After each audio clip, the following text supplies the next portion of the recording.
Yes, so we're going to move to the last session, which is actually used to try to clarify everything we have learned today, try to remember everything we have learned today because of the complexity of RCEP in general, but of rules of origin in particular. And Robin was recommending that private sector should actually read the agreements, which is quite complex and bulky.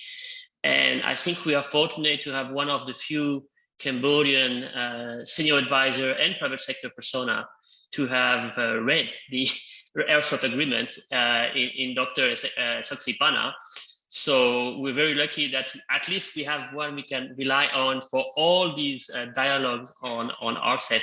So thank you, Excellency Dr. Saksipana, for joining us today.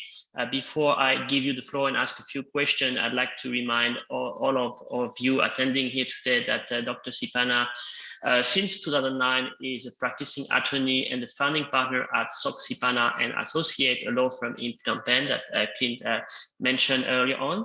Dr. Sipana was appointed by the Prime Minister Samdech Techo Hun Sen to hold concurrently the position of advisor of the Royal Government of Cambodia as advisor to the Supreme National Economic Council, SNEC in short, and as advisor to the Council for the Development of Cambodia, CDC in short, with rank of minister in August 2009 and November 2011 respectively. He was then reappointed as senior advisor to the Royal Government of Cambodia in September 2018 with the rank of senior minister. And in that capacity, he also led Cambodia hosting the 13th ASEM Summit last year. And he was also entrusted with the responsibility of ASEM SOM. Believe it or not, before this, Excellency Saksipana also had a long career. He served as Secretary of State at the Ministry of Commerce, where I had the privilege to work with His Excellency. And he also had a short stint with international organization from 2005 to 2009 as a director of the International Trade Center in Geneva. But maybe selfishly, I could say we're very lucky to have you back in Cambodia in 2009 because we really need you here, Excellency. So thank you again for being patient and for joining us today, as you did for the first dialogue on e-commerce. So I have a few questions to Your Excellency today. First of all, what have we learned today on RCEP and on rules of origin? What else could be done to get more Cambodian businesses to be interested and hopefully in using the rules of origin? What does this tell us for the future of FTA negotiation? We know in Cambodia signed agreements with China, with Korea. Can we learn from the negotiation of the rules of origin provision in RCEP for future FTAs? And I know it's also very dear to your heart. I haven't mentioned him here in your bio, but what's the role of the academia, the research institution in raising awareness on FTA and on RCEP? Can we clone you, Dr. Sipana, and have 20 Sipanas for each chapters of RCEP or for each FTA? Or do you have a short-term fix so that we can benefit from the RCEP provisions? Over to you, Excellency, Dr. Saksipana. Sven, I think you give me too much credit. But again, you know, you're talking about 30 years of work in Cambodia. I would say, yeah, one more year be 30 years. So it's quite a long period to watch the development of the country. But I want to say, I mean, going back to our days together in the Ministry of Commerce, in the WTO accession, now it's very different than those days. Back then, we don't have a private sector. I mean, when Cambodia joined WTO, we barely have any private sector except garment industry, except you know, and most of these garment industry owner are not Cambodian anyway, right? So this is my first comment on the actual situation. Fast forward back to today, we do have a very strong private sector, and the bulk of them, I would say, are Cambodian now. And this is quite reassuring in the sense that finally a lot of Cambodian opportunity, a lot of Cambodian business are driven by Cambodian. And this is something quite interesting from the dynamics of the post-WTO. Of course, the WTO is a stepping stone for the development of the private sector up to today. But what we had, the last dimension, I think, will be a game changer for Cambodia in the context of RCEP, is that most of the private sector now, the Cambodian private sector now, are run by their children, are not run by the old Oknya, okay? When we joined the WTO, when we negotiate WTO, I had to deal with the first generation Oknya. Not as sophisticated, not as educated. Well, they're good business, okay? But domestic business. But in terms of international trade, they're not there yet. But the dynamics now is that most of their business are taken over by their children, whom they have sent to study abroad, to Australia, to New Zealand, to Singapore, to US, to France. And they're back now after 10 years, 7 years abroad. They're back taking over the family business and taking the family business to a higher level. And that's why I'm not surprised when, Sokeng mentioned that as soon as we launched that platform, information platform, over 100,000 viewers have checked on that. So this is a sign that, people are ready. Because if they're not well educated, they wouldn't check that. If they don't speak English, they wouldn't check that, right? So this is a good sign that 100-some thousand viewers, of course, maybe not all will be trading, but I would say the bulk of it are interested. That's the first thing, right?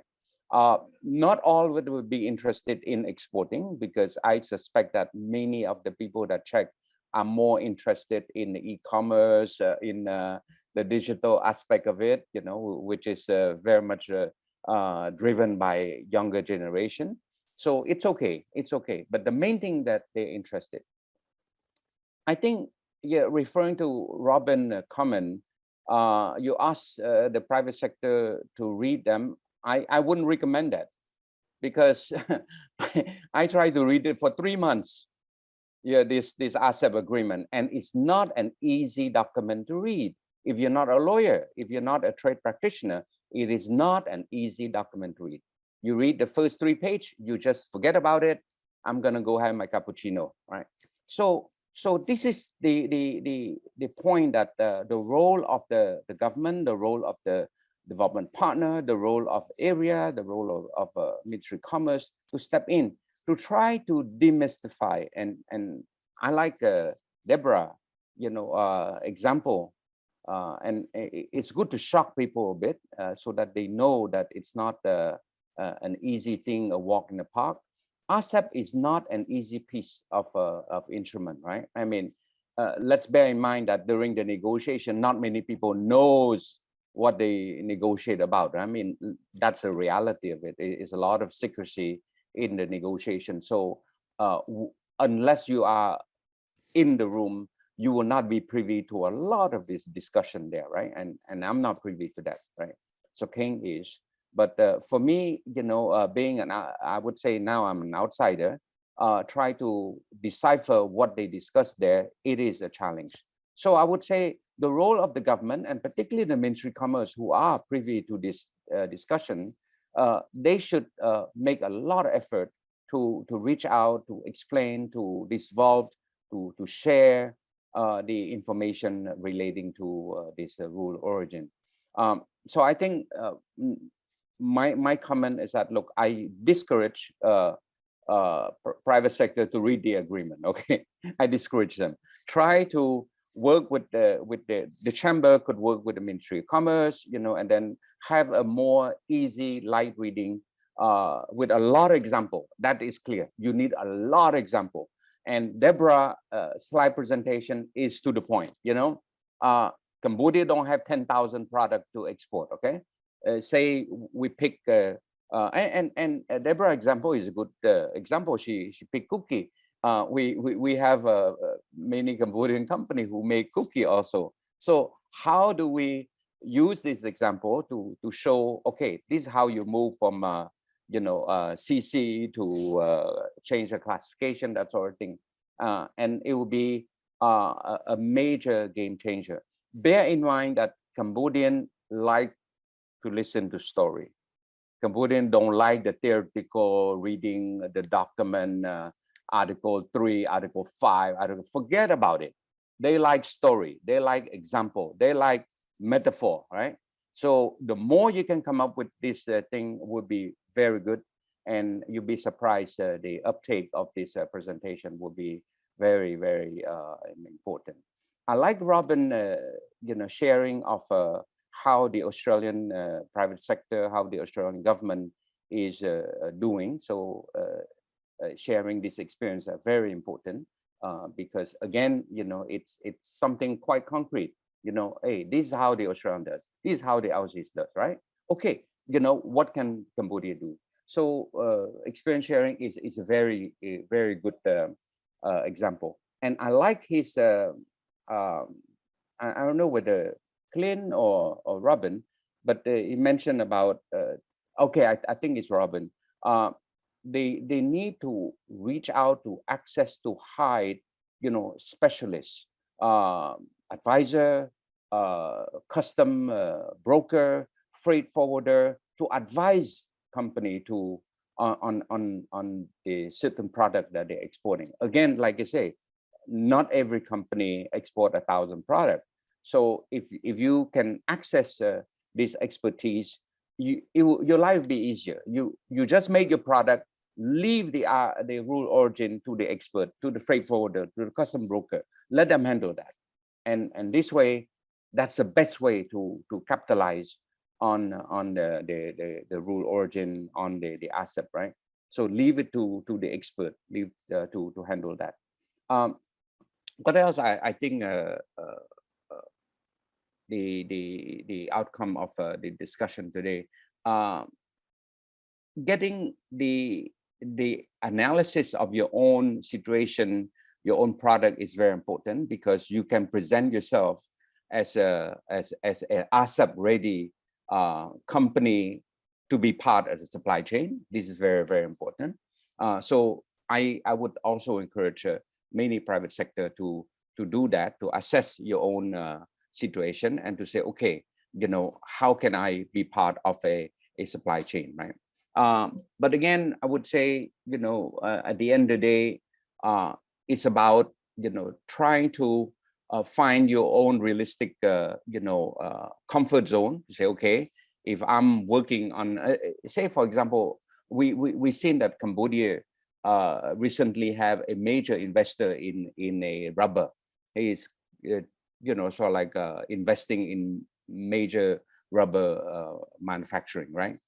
This is a good example that, okay, now this company produce a rubber glove, rubber product, and we can export to other country, using Cambodian. In this case, more than likely, it will meet the RCEP rule origin, right?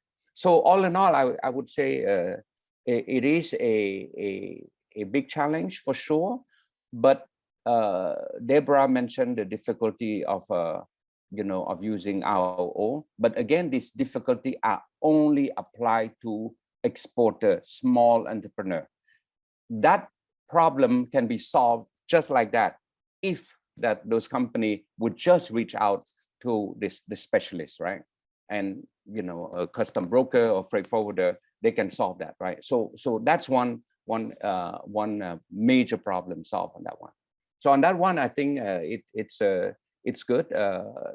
Public-private sector partnership is very important. The role of the chamber is very important, and definitely reaching out to development partner and specialists, think tanks to advise would be very important. Yeah. All right, that's all I have to say. Sorry. Yeah. Thank you, Your Excellency, and then we're very happy to hear that you'll be back in the motherland very soon, so we can use and abuse your time and expertise for future such workshops. So we look forward to welcoming back home. Thank you.